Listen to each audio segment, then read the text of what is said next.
참여한 여러분 모두에게 우리 주님의 사랑과 은혜가 늘 충만하시기를 주님의 이름으로 축원합니다.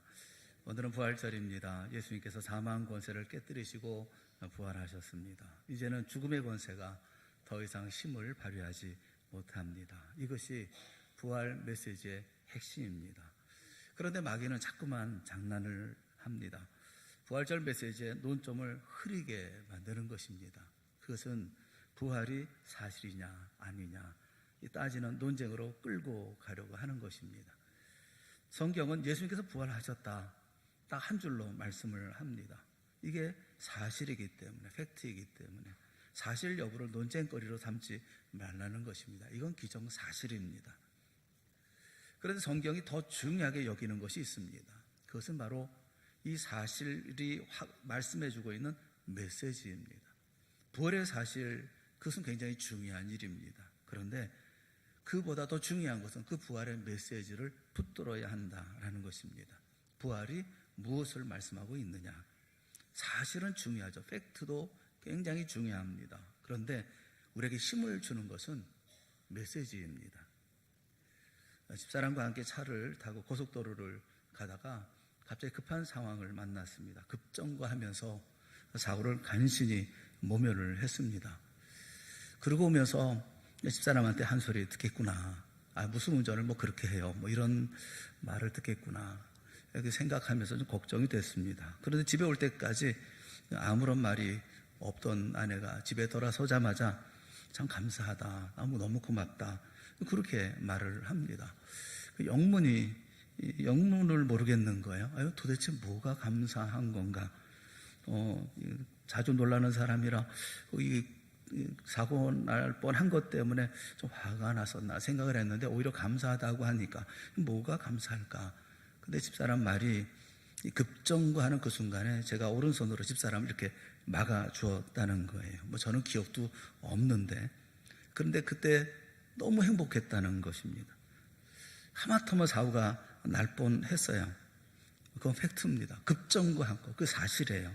그런데 그 순간 남편이 손을 내밀어 나를 막아주고 자기보다 나를 보호해 주었다고 하는, 내가 사랑받는다고 하는 것, 그건 메시지죠. 메시지가 힘이 있는 거예요.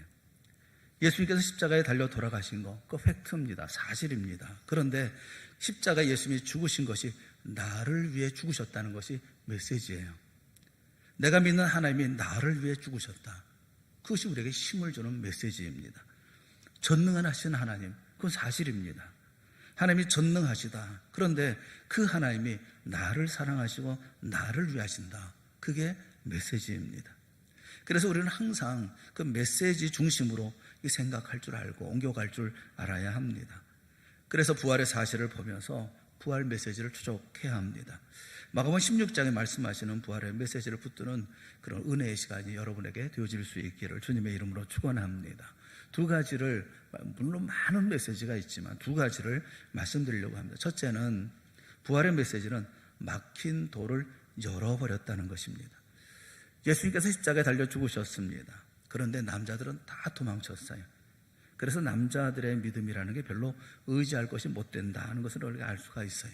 반면에 여자들은 끝까지 의를 지키며 따라왔습니다. 1절 말씀에 보면, 마가복음 16장 1절 말씀에 보면, 안식일이 지나면 막달라 마리아와 여자입니다. 야고보의 어머니 마리아와 역시 여자예요. 또 살로메가 여자입니다. 가서 예수께 바르기 위해 향품을 사다 두었다가, 그 찾은 사람은 다 여자예요. 2절에 보면 안식 후 첫날 매우 일찍이 해 돋을 때에 그 무덤으로 가서, 아침에 일찍 갔다는 것입니다. 매우 일찍 해 돋을 때에 무덤으로 갔다는 거예요. 무슨 얘기냐면 사랑한다는 거죠. 사랑하는 마음이 있었다는 것입니다. 사랑하는 마음이 있으니까 이렇게 일찍 가는 거 아니겠어요? 뜨거운 마음이 있는 것이 아니겠습니까? 어머니의 사랑하고 아버지의 사랑이 좀 차이점이 있더라고요. 아이가 공부한다고 밤을 셉니다. 그러면 같이 밤을 새주는 것은 어머니예요. 아버지는 못합니다. 엎어져 잡니다. 밤을 새우면서 고통을 나눌 수 있는 것은 어머니의 사랑이죠. 남녀의 사랑도 그렇지 않습니까? 여자는 사랑하면 아무리 멀어도 도시락 싸들고 찾아갑니다. 남자는 못합니다. 남자는 그냥 택배로 보냅니다. 여자들이 예수님의 무덤으로 나아갑니다. 무덤에 나아갈 때 걱정하면서 갑니다. 유대 무덤은 동굴인데 그 동굴을 커다란 돌로 막아놨거든요. 심히 큰 돌로 막아놨어요. 그래서 연약한 여자들이 그 돌을 옮길 수가 없기 때문에 그렇죠. 이 새벽에 누가 우리를 위해서 우리를 도와줄까? 또 여러 사람이 또 감시하고 있지 않습니까? 사음한 감시가 있는데 누가 어떻게 이 돌을 굴려줄까? 걱정이 있었다는 것입니다. 3절 말씀해 보면 서로 말하되 누가 우리를 위하여 무덤문에서 돌을 굴려주리요 하더니 이 걱정을 했다는 것입니다. 그런데 막상 무덤에 가보니까 4절 말씀 같이 한번 볼까요? 시작. 눈을 들어본즉 벌써 돌이 굴려져 있는데 그 돌이 심히 크더라. 돌이 굴려져 있다는 것입니다. 어떤 돌이요? 심히 큰 돌이 굴려져 있더라는 것입니다.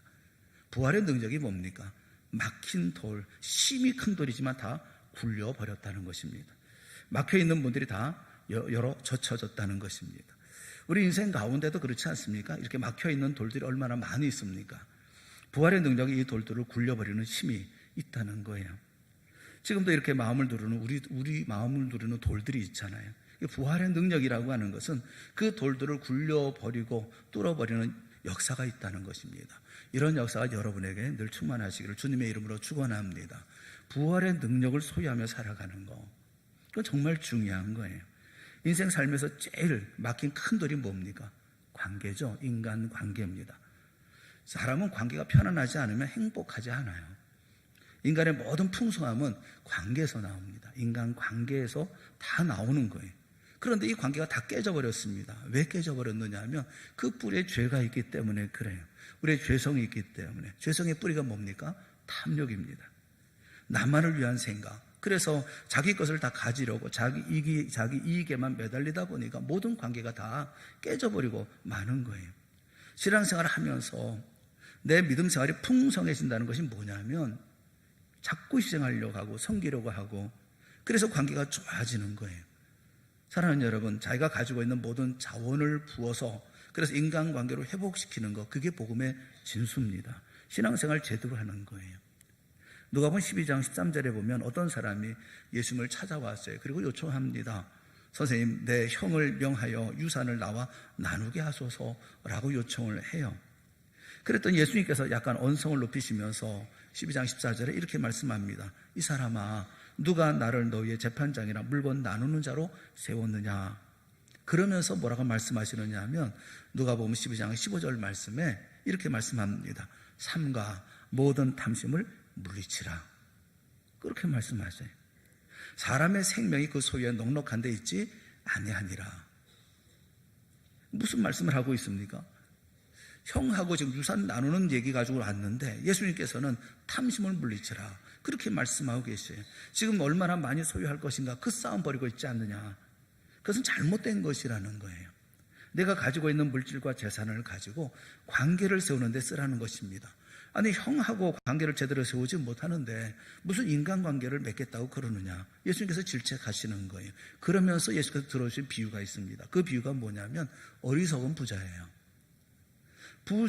이 어리석은 부자의 메시지가 뭡니까? 재산을 나누기 위해서 나온 사람에 대한 응답으로 말씀하신 거예요. 어떤 부자가 있었습니다. 그 부자가 이렇게 얘기를 하는 거예요.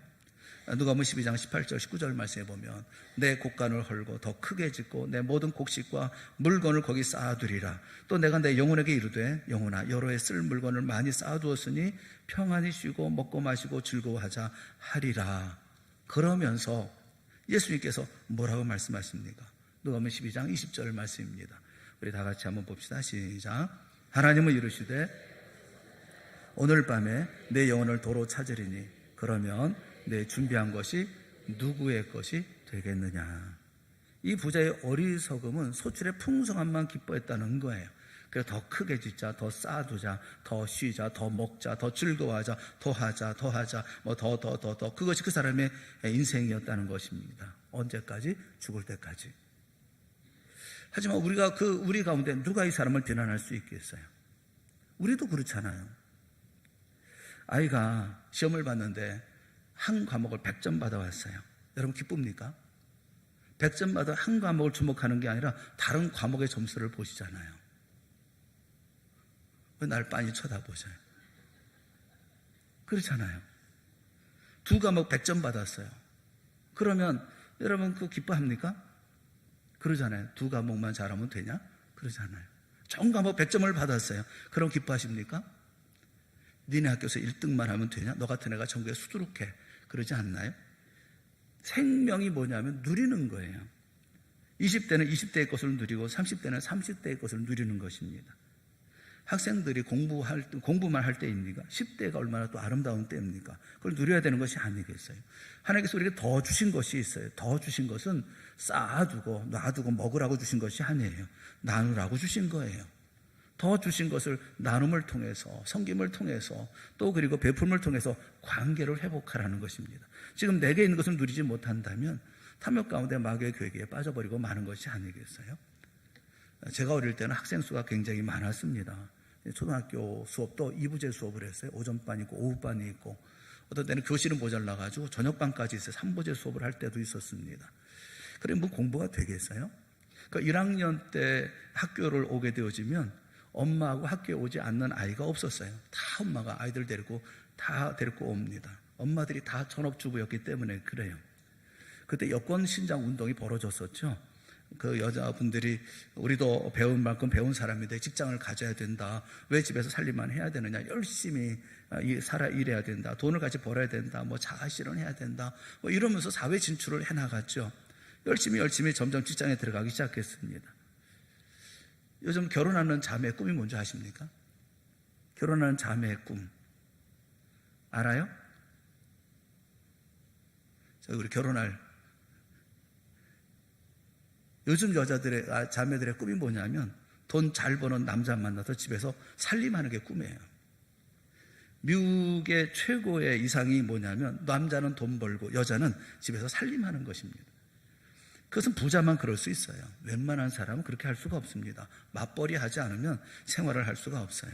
이게 최고의 이상이 되어져 버렸어요. 그건 우리나라 예전에 30년 전에 그렇게 살았던 거예요. 저절로 되었던 일입니다. 지금은 죽어라 고생해서 그걸 하려고 하지 않습니까? 다 뭐냐면 탐욕이거든요. 누리지 못하는 거. 있는 건 누리지 못하는 거예요. 여러분 부잣집 가보셨어요? 언젠가 부잣집을 가봤는데 집 정원에 연못이 있더라고요. 연못이라고 해서 큰 연못, 배를 띄우는 연못이 아니라 한 5m, 10m 정도 되는 그런 연못이에요. 거기다 폭포도 만들어 놨어요. 조그마하게 폭포를 만들어 놨습니다. 그러면서 자랑하는 거예요. 아, 이 정원 아름답지 않습니까? 여러분, 옛날 그 시골에 가보면 그런 것들은 다 문 앞에 있었던 것들이에요. 문 앞에 그것보다 더한 것들이 있었지 않습니까? 근데 지금 실컷 돈 벌어가지고 뭘 하냐면 옛날에 그 거대한 자연을 축소해가지고 그걸 내 것이라고 그러고 있어요. 우리 교회 성도들 가운데 아주 좋은 정원을 가지고 계신 분이 계십니다. 아주 놀라운 정원에 도덕산을 자기 집 정원으로 가지고 계신 분이 계세요. 창문만 열면 도덕산이 보여요. 그냥 얼마나 아름다워요. 그 큰 정원이잖아요. 뭐 겨울에는 눈이 와 있고, 뭐 봄에는 개나리 철쭉꽃이 흐드러지게 펴 있고, 여름에는 울창하고, 가을에는 단풍지고 아름다운 정원이잖아요. 그 정원을 보면서 문만 보면 그냥 거실에서 창밖만 바라보면 큰 정원이 있잖아요. 그래서 여러분 생각해 보세요. 만약에 그 도덕산을 그 성도 앞으로 등기를 해버리면 어떻게 될까요? 내게 돼버리면 어떻게 될까요? 아마 직장 못 다닐걸요? 맨날 누가 들어오나 감시해야 되고요. 청소해야죠. 철조망 세워야죠. 누리지 못할 거예요. 누구 것이면 어떻습니까? 누릴 줄 아는 그것이 능력이 아니겠어요? 많은 사람들이 어리석게도 누리지 못하는 인생을 살아갑니다. 긁어 모아서. 그래서 뭘 만들겠다고 하는데 그러면 누리게 되어지는 것입니까? 여러분 부활의 능력이 뭔 줄 아세요? 막힌 돌을 굴려버리는 거예요. 모든 탐욕을 벗어내는 거예요. 그래서 내게 주신 모든 것들을 누리게 하는 거예요. 아내를 누리는 여러분들이 되어질 수 있기를 바랍니다. 남편을 누리는 여러분들이 되어질 수 있기를 바랍니다. 내 자녀를 누리고 형제자매와 교제를 누리고 인간에게 있어서 최고의 기쁨은 그 친밀감이거든요. 여러분 아무리 돈이 많다 하더라도 친밀감 느끼지 못하면 그 행복하지 않습니다. 아무리 높은 지위에 있다 하더라도 그 사람 인정하지 않으면 행복합니까? 신방할 때 어느 가정에 갔는데 요플레 그 요구르트 그걸 내놓더라고요. 근데 그걸 먹는데 참 재미있어요.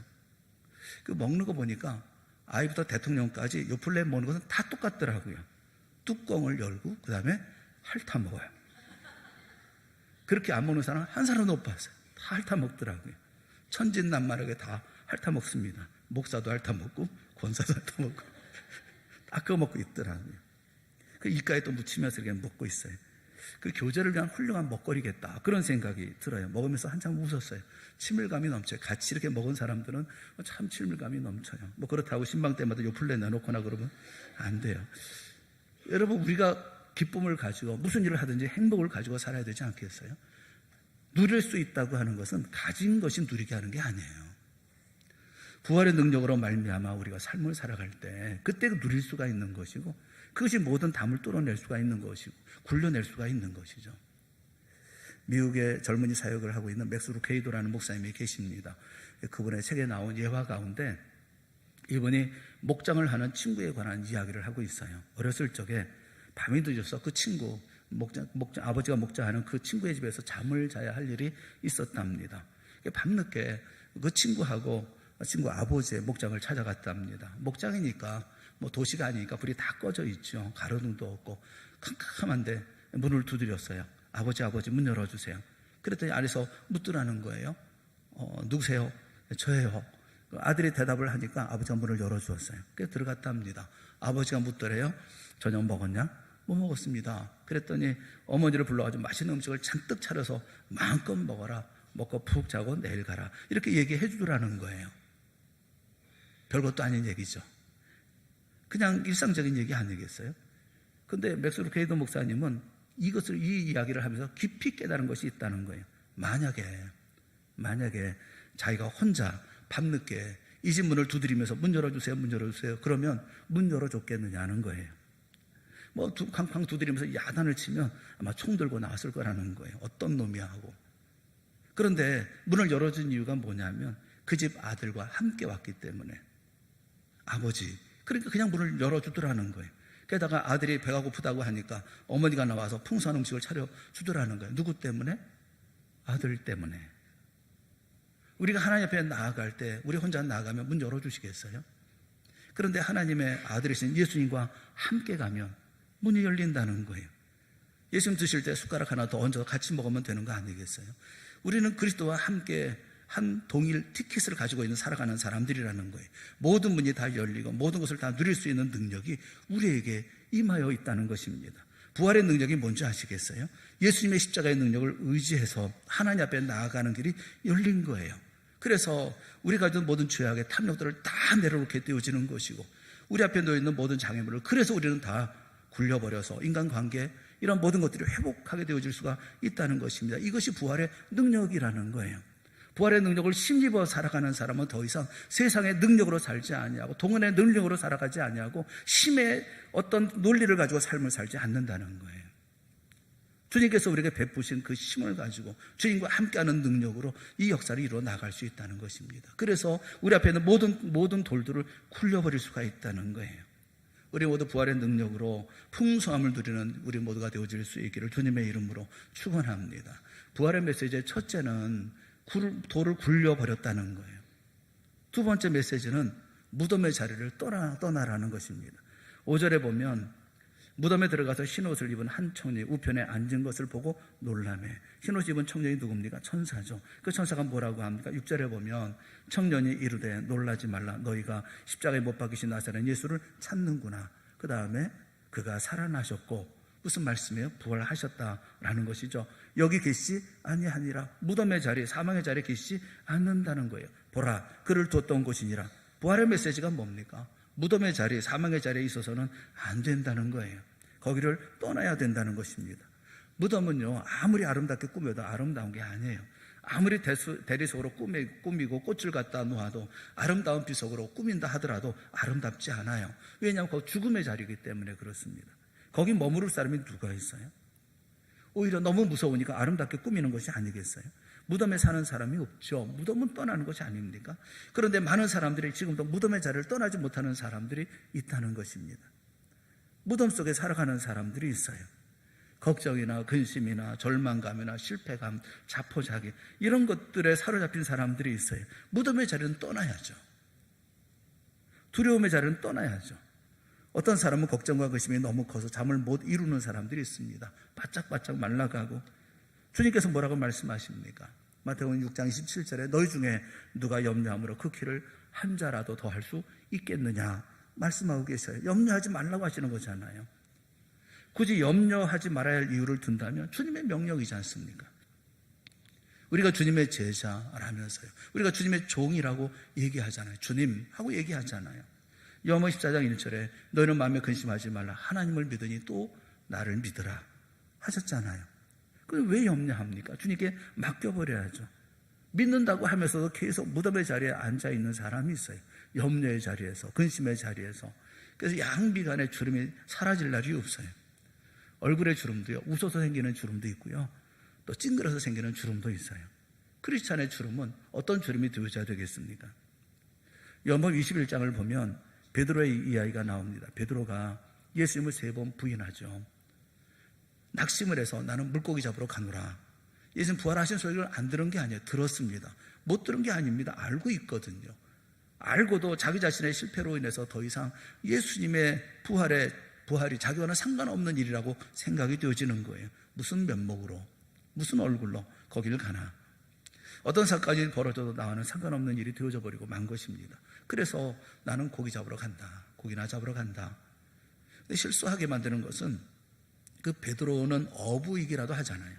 그런데 7명이 따라갑니다. 그 중에는 몇 명은 어부도 아니에요. 왜 따라갔는지 모르겠어요. 거기서도 고기를 전혀 못 잡습니다. 여러분, 인생의 실패도 하나님의 은혜예요. 거기 매달리지 마시라는 거예요. 고기잡이 인생이 아니라는 것입니다.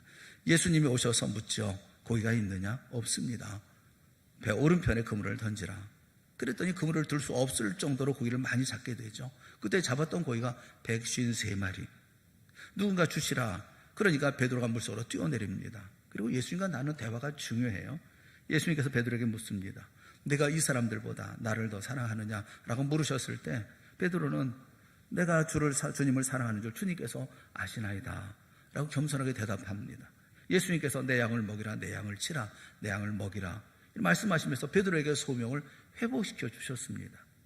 사명의 회복이죠. 새롭게 출발할 수 있는 힘을 주시죠. 부활의 메시지가 뭔지 아십니까? 다시 시작하는 힘을 주신다는 거예요. 아무리 좌절하고 깨지고 아파하는 심령이라 할지라도 부활의 주님을 만나면 다시 시작할 수 있다는 것입니다. 다시 출발할 수 있다는 거예요. 그러므로 무덤을 떠나라는 것입니다.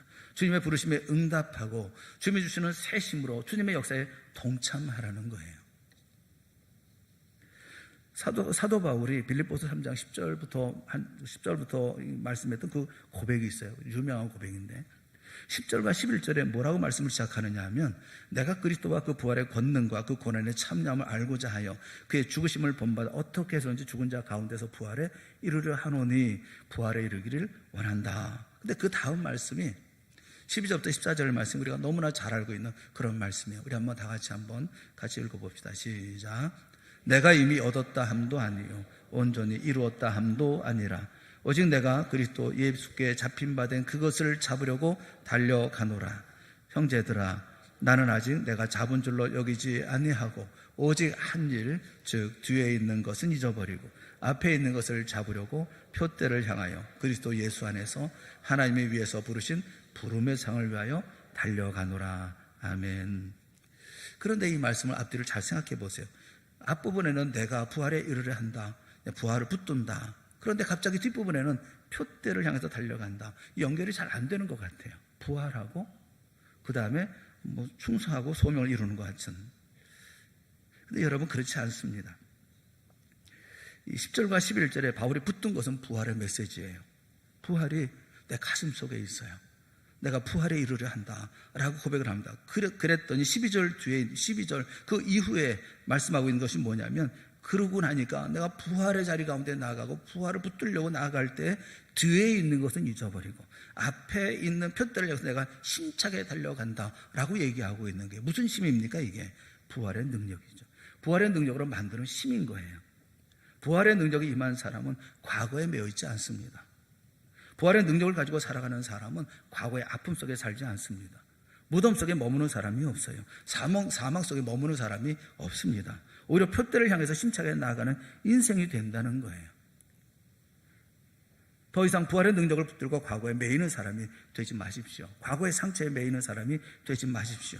주님이 부활하셨습니다. 우리도 죽은 자 가운데 부활에 이르려 해야 합니다. 그리고 이제 부활의 자리에 나아가면서 예수 그리스도의 부활을 생각하면서 그 고난의 참념 알고자 그 죽으심을 본받아 어떻게든지 죽은 자 가운데서 부활에 이르려 하노라 고백하면서 무덤을 떠나서 표대를 향해서 그리스도 예수 안에서 하나님이 위에서 부르신 부름의 상을 위하여 달려가는 삶을 살아가야 되는 것이죠. 베드로처럼 고기나 잡으러 가자, 그런 소리 하지 마세요. 낙심하지 마세요. 부활의 주님이 우리를 붙들어 주지 않습니까? 사명을 주지 않습니까? 우리 표대를 향해서 나아가십시오. 이것이 바로 부활의 능력인 거예요. 더 이상 사망의 권세에 눌려있는 인생이 아니라, 세상 논리에 속해 있는 우리가 아니라 부활의 메시지를 붙들고 다시 일어나서 그래서 내일을 향해서 달려갈 수 있는 믿음의 사람들이 되어질 수 있기를 주님의 이름으로 축원합니다.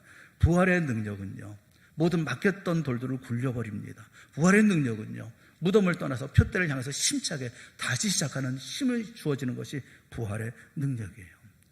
이 부활의 메시지, 부활의 능력으로 무장하는 우리 동산의 모든 성도들이 다 되어질 수 있기를 주님의 이름으로 축원합니다.